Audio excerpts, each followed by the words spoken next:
سال جاری کشاورزان ولایت با نظر داشت مساعد آمدن هوا و استفاده تخمی مطابق اقلیمی همان محل و رعایت طلبات آگروتکنیکی به فراوان حاصل زراعتی کشتهشان نویل گشتند. چنانچه امروز از 7 شهر و ناحیه‌های پختکار ولایت 5 عددش امکاناتی پوره دارند که دورنمای استحصال پخته را تامین نمایند. تا به سنه 31 اکتبر پختکاران ناحیه سپتمین با اجرای 97.7% نقشه و پختکاران ناحیه 8 با 90.7 در عرفه فتح غلبه مهنتی قرار دارند.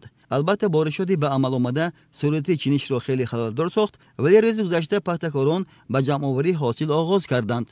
در مجموع بارشات به عمل آمده ثابت نمود که سخاوتی فصلی تر ماه به اندازه نیست و من بعد نیست به میان آمدن بارشات احتمال دارد. از این لحاظ از طرف دهقانان و مسئولین متخصصان ساحه به میان آوردن متشکلی بیشتری کار و جلب هرچه زیادتر چنکچان به غنوچین حاصل برای جمع آوری تستری پخته در صحرا بوده مساعدت خواهد کرد. سالی سپری شده برای پختکاران ناحیه 8 بسیار دشوار و کم حاصل آمد، ولی امسال آنها امکاناتی پوره دارند که بعد ناحیه سپتمین سربلندانه معرکه غلبه مهنتی را فتح نمایند.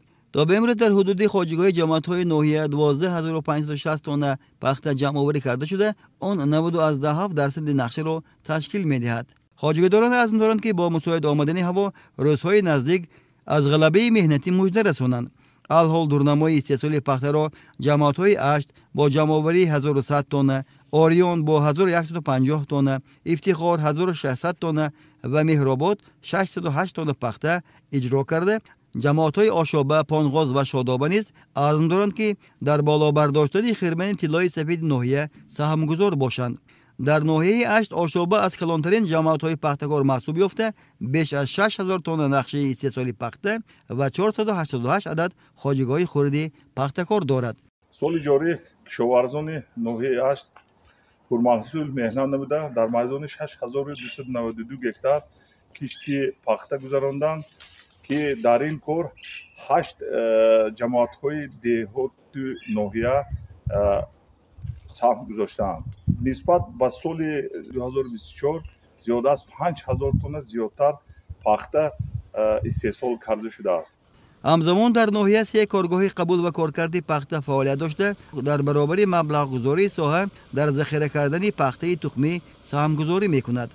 پخته تخمی را در ناحیه اساساً جمعیت مسئولیتش محدود رخشانه در کارگاه خود ذخیره می نماید. تا بستنی حسابی با مقداری 4420 تن پخته قبول و ذخیره شده است که از این مقدار 1260 تن پخته اعلی صفتی تخمی تشکیل می دهد.